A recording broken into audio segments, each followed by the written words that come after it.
agree. But listen, I prophesied this on my first video when I said Shannon Sharp and Stephen A. Spielberg will have a field day tomorrow on Tuesday, 8 o'clock, 8:30 Eastern. Y'all pay attention. I want to see what Stephen A. Smith said because Jeff said they want his colleague, his great friend. I want to see what kind of tap dance and the race hustle he gonna do. But tune in 9 o'clock first take, 8:30, flip back and forth on the channels. But George Taylor, I made a video about them. If y'all watch, speak for yourself. Now we got Chris Broussard and Rob Parker who's gonna go on a racial tangent. I prophesied this. I told you it was gonna happen. Now listen to the guy. Guy they hired to replace him, Rob. This is stunning. One of our producers came in when it happened and was like, "Hey, guess who was hired?" He said it was a former player who was out of the league. And generally, Rob, when a team makes a change in the middle of the season, you usually just promote, an assistant coordinator or coordinator, right? Because you can't change the whole, situation. I gotta hear that.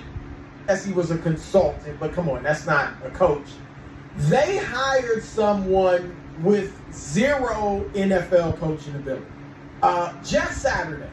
Yes, that Jeff Saturday, who was a very good player for the Colts. Was a center. For the coach. So it's not like a random hiring. He's worked for the organization as a player, a high-level player who'll probably be in the Hall of Fame one day.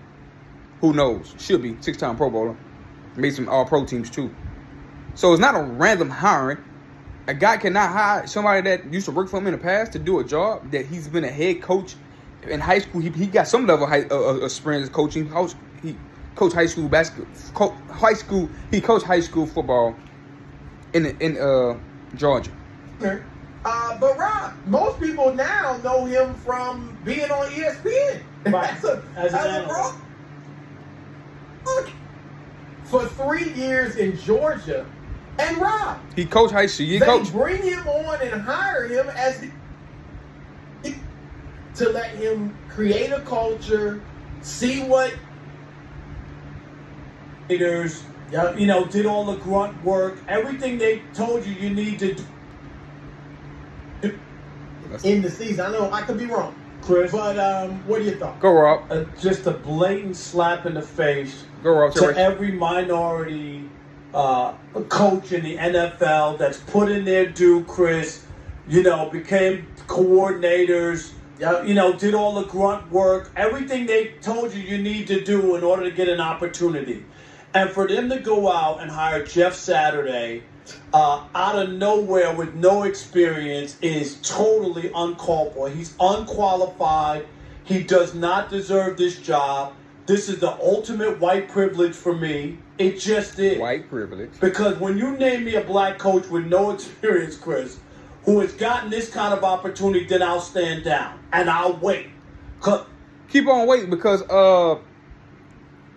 keep on waiting because Jeff Saturday is not some white guy that's coached high school football that just brought him in. Yeah, I like that white coach in Georgia. He played high school football. Let me get him in.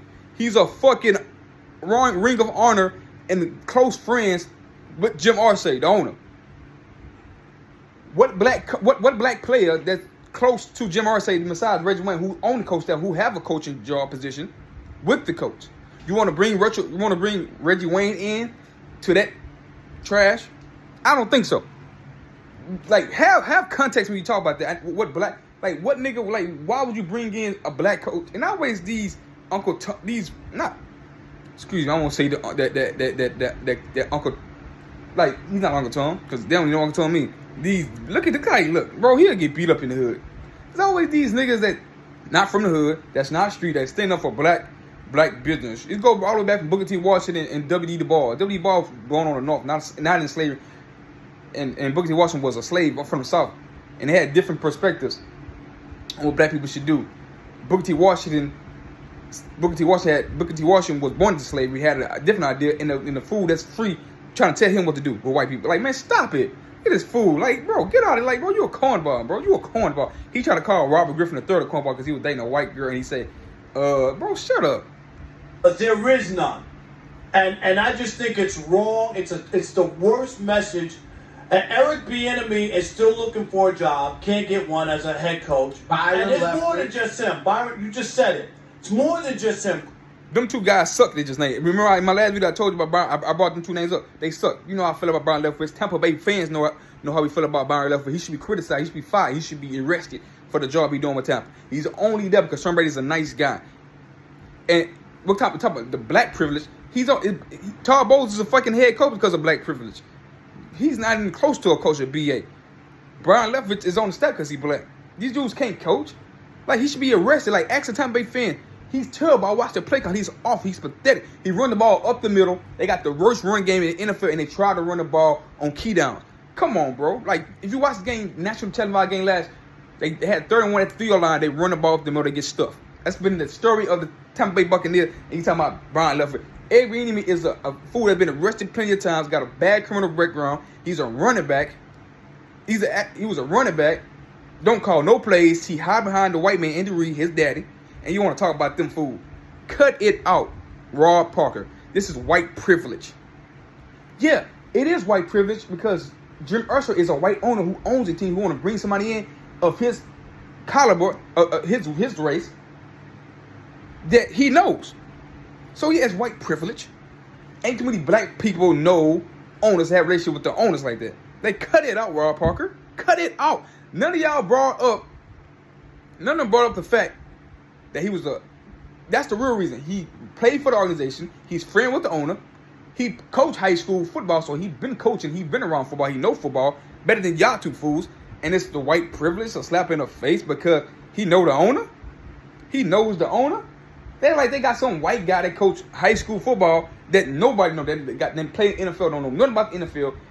He's like, hey, yeah. Now you got me on the racism part when they get a white guy from high school that coached the NFL, they coached high school football. They just, hey, Jim Irsay, the owner of the coach. I know this white guy that's coaching high school football. He'd be great for our team. Let's bring him in. Yeah, he's white. Let's bring him in. Back pass all the niggers. Back pass all those niggas. Let me get the high school coach out there in Texas and Katy that got the team 10-0. They won the state championship. Bring him in. It don't happen that way, fool. It doesn't happen. Stop lying to people, bro. He got a great, strong relationship with Jim Irsay, the owner, bro. Shut up. Tony Dungy was the coach. Jim Caldwell was the coach. Athens was the successor. 2 black coaches in the row for that coach. You cannot use that excuse. Sick of these fools, man. Like.